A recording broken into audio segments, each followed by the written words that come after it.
एनटीपीसीच्या जलवाहिनीद्वारे सोलापूर शहरासाठी पाणी द्यावे अशी मागणी नगरसेवक देवेंद्र कोठे यांनी जिल्हाधिकाऱ्यांकडे केली आहे। सोलापूर शहरातील सांडपाण्यावर प्रक्रिया करून हे पाणी एनटीपीसी वीज निर्मिती प्रकल्पाला द्यायचं आणि एनटीपीसीच्या जलवाहिनीतून सोलापूर शहराला पाणी देण्याचा निर्णय यापूर्वी झाला होता। मात्र याची अद्याप अंमलबजावणी करण्यात आली नाही। नगरसेवक देवेंद्र कोठे यांनी एनटीपीसी सोबत करार करून त्वरित या जलवाहिनीतून पाणी देण्याची मागणी केली आहे।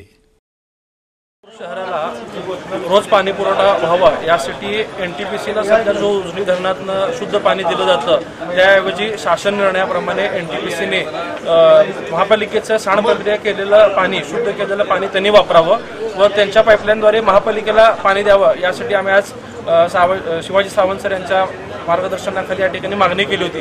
जिल्हाधिकाऱ्यांनी त्याला सकारात्मक प्रतिसाद दिलाय।